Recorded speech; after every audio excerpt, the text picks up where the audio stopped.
Hey everyone, and welcome back to our discipleship journey. I hope you're enjoying yourself. By now, if you've been here the last couple of weeks, you've probably thought, man, Zach, his hair never grows and he needs to buy another shirt, right? But I've shot 3 consecutively. We've been talking about being with Jesus, becoming like Jesus, and now we're going to jump into doing what Jesus did. So all 3 of these blend nicely together for me to teach you today, okay? So today we're talking about who is Jesus to you. As you step into your journey of doing what Jesus did, I want to open up with our big idea for today.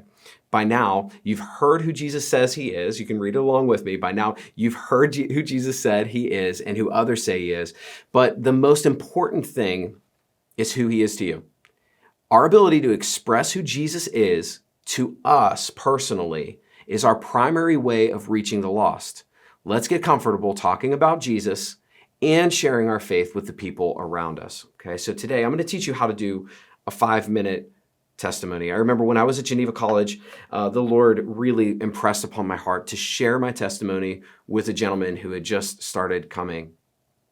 And this man didn't receive Christ, but we are friends to this day. He was very rough around the edges, and I knew that he wasn't all about the Christian vibe, okay? But I put myself in his shoes. And one of the most important things to sharing your testimony with somebody is this word empathy.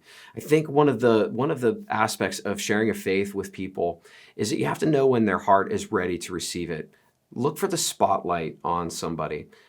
This man had a spotlight on him. My friend Jesse Bronaszewski, he had a spotlight on him whenever I was at the gym here in Robinson, and I saw him for the first time. Jesse's a big part of our church. You might have met him, but you probably didn't know that I saw a spotlight just right on that guy. And I was able to share Christ with him, and eventually he started coming to the church. He was actually processing his faith during that time. We met several times, and I answered a lot of questions for him.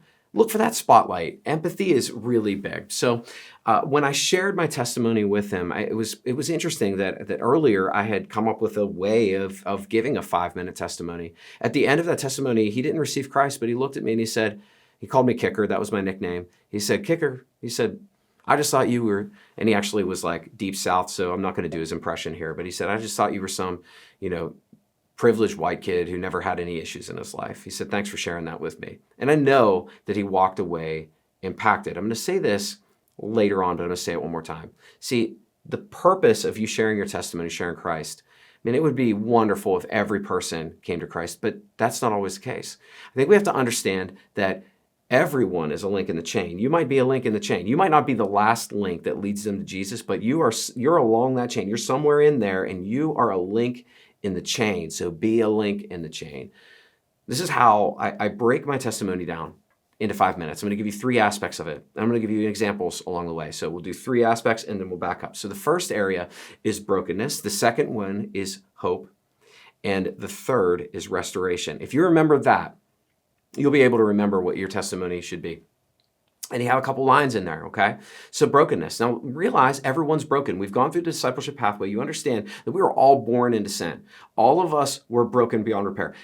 I read something recently where it was saying that most men have a very loud inward critic, and we are our own worst enemy when that inward critic is so loud. But most men struggle with that inward voice of criticism. Most people I've met in life realize that they're broken. Most people who pretend like they're not broken are simply pretending like they're not broken. They are broken. But brokenness, we can relate with somebody's brokenness. And so I remember the day when my bed was spinning, when I tried everything the world gave and offered, and it still wasn't enough. And I remember feeling there has to be more to life than this. I was hopeless. And that's what I'd say. I was hopeless. Then I remember, and to talk about hope, the second part of it is hope. I remember I went to Geneva College, and when I went to Geneva, I didn't even know it was a Christian school. I'm trying to relate with them. I didn't even know it was a Christian school. The Bible's a logo. Somehow I missed it. But as I went to that college, my football coach was speaking out of the book of Matthew, and it was interesting because I remember there has to be more to life than this.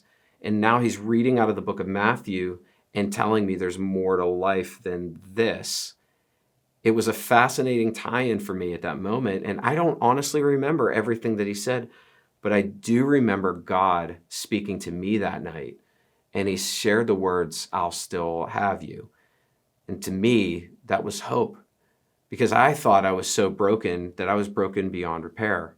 Now, I'm going to just pull this back to you, okay? As you create your 5-minute testimony, that was a major lie that I believed. You might have other lies that you believed. So I remember feeling broken. I remember feeling alone. I remember feeling misunderstood. I remember feeling stupid. I remember also feeling confused. And so sometimes you want to relate, maybe you have the emotional understanding of an individual, where if you have one lie, you can actually talk to them and relate with them along the same lines if one of their lies lines up. And so I shared, this was the moment that hope came in. I remember feeling I was broken beyond repair. So hope came in this moment. Does this make sense, right? So hope, everyone needs hope. Every person needs hope. Everybody loves hope. We're addicted to hope. We want stories of hope. We don't want all stories of despair. Why? Because God actually put it in every person's heart that you'll witness to, that they're looking for hope. They're looking for hope. They need hope right now. But we don't want to leave it at hope, because if we only leave it at hope, that was the moment that hope came, right? Then we're not giving them the full gospel. We're not giving them the full step to the third part, restoration, okay? Brokenness and hope and restoration. Now I talk about, here's what I did. I at that moment, I submitted my life to Christ. And actually, I tell them the story.